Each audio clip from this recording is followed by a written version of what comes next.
Hello and welcome. My name is George. I am going to talk about designing slideshows to accompany your presentations. My friend Kristen told me a few secrets that really helped me. I don't think she will mind if I share them with you, but just in case, we had better keep this between us. Right. Well, let us get started then. I am sure we have all seen a few slides that looked like this. There is no law stating every word you say must be written on the slides. If your slide looks like this, there are only a few outcomes for your audience. If it is me in the audience, I am probably already sleeping because you are so boring. Some people let their curiosity get the best of them. Those people are on the edges of their seats intently reading every word on the slide, all the while ignoring whatever you are saying. Lastly, we have just the opposite. These people sit back, relax, and listen to you, while ignoring your terrible slide. None of these outcomes are what you want. You want to engage your audience. You want your slideshow to complement your presentation. How are you going to accomplish that with so many crowded words? Not to mention your plain white background that is currently burning my eyes. I know what you are thinking. You were going to say, George, PowerPoint has pre-made templates that I always use. Let us see how the audience sees PowerPoint templates. That is what I was thinking too. This audience is brutal. But do not be discouraged.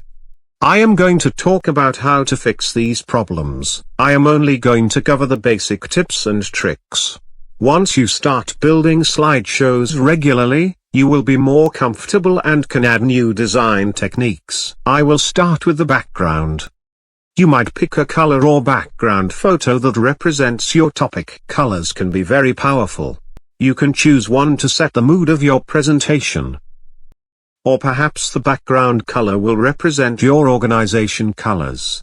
Some organizations also use their logo on the slides when they deliver employee training. Try to avoid colors that are too bright. They are distracting and your audience will wish they had sunglasses on. Whatever you do, keep it simple. I feel like I am in a Where's Waldo slide with this background. I am not the only hidden object in a crowded background. The audience will have a hard time finding the information they need. Wow, I feel better already. It is much easier to put key points and illustrations on a simple background. Let's work together to build a Halloween slide. After all, Halloween is just around the corner. First we will add the text. This is not a teleprompter for you, so we will limit the number of words on the slide. Make sure the text is large enough to read easily. And remember, full sentences are not a requirement. Beware of the font you use as well. Choose something simple and elegant. Comic Sans is very unprofessional unless you are writing a comic. Avoid anything extravagant or frilly. This will be hard for the audience to read. Now let's add a nice visual effect to this slide. Pictures should follow the same rules as pretty much everything about your visual presentations. Keep it simple. This picture is crowded and difficult to see. Your audience will be squinting, desperately trying to figure out why this is relevant. These photos of ancient masks create a nice visual element. They complement the topic. They are not blurry and they represent an important part of Halloween evolution. Notice that we only used one idea on the slide. This is pleasing to the audience and they can still focus on the speech you diligently prepared. Well, there you have it. We have created a simple slide that is easy to read. As long as you practice your speech, your audience will be delighted. Okay. Let's review what we have covered so far. First, simple backgrounds are the best choice. Second, keep your fonts simple and large. Third, pictures should be simple and relevant to your topic. Lastly, use only one idea for each slide. The slide should add to your speech, not distract from it. Okay. Let us take a look at a few more key points that really help. I know we talked about pictures, but I would like to elaborate a bit. You should stay away from clip art. Research shows that audiences do not like clip art and other generic designs like these. The audience will connect much easier to real pictures. If you cannot find a picture that is relevant, do not add one at all. Likewise, if all you can find are blurry pictures, leave those out as well. The audience can hardly tell what these pictures are. Neither can I for that matter. Charts are very helpful during a presentation, but this chart is too complex. The audience cannot read it or follow the flow. I doubt you can either. Keep your charts simple like this one. As you explain it, the audience will be able to easily follow along. Okay. Now that we have covered some good tips and tricks, let's compare some slides I found. This slide is overwhelming. Please do not feel like you have to fill the entire slide.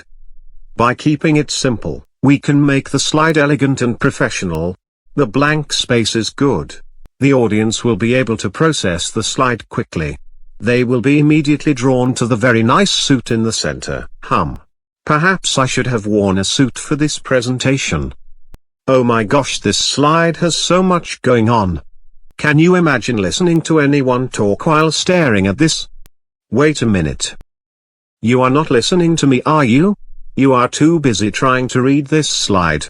What if the slide looked like this instead? You would probably have an easy time listening to me, wouldn't you? The point is, we limited the text and used a clear picture to highlight what a speaker would be saying. It is far more impactful. Let's look at another slide. Can you see how distracting this is? I cannot read anything but the title. This presentation is about changing the way you think about sales. Hopefully you have changed the way you think about slideshow presentations at this point. Let's see if we can apply some of the tips we learned to make this slide better. There we have it. The background is fairly simple. The picture is clear and adds to what the text is saying. We also used a simple font and made sure we did not crowd the slide. Oh boy. Here is a great example of crowding and overdone backgrounds. The message in the text seems very serious, but the background is whimsical and childish. I think perhaps we should set the mood with our background. What do you think? How about this? The great Owen says the slide is a bit more serious. Then we took out all of the distracting images. We used a before and after photo to captivate the audience. Now they will listen intently to the presenter's speech. This looks like a page out of a history book I have at home. I just love history.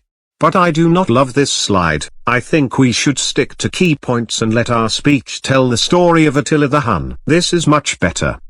The background matches Attila's beard.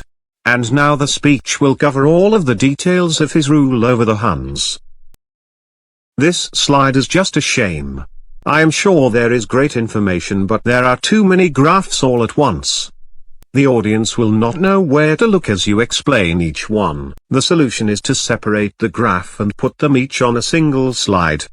The audience will follow along and know exactly what you are talking about. Well, that is all I have for you at the moment. I think you will build much better presentations now. Remember the golden rule: keep it simple. Well, I hope you enjoyed our little adventure today. Perhaps we will meet again when you want to hear some tips and tricks for delivering a great speech with the slideshow. Until then, best of luck to you and thanks for keeping me company.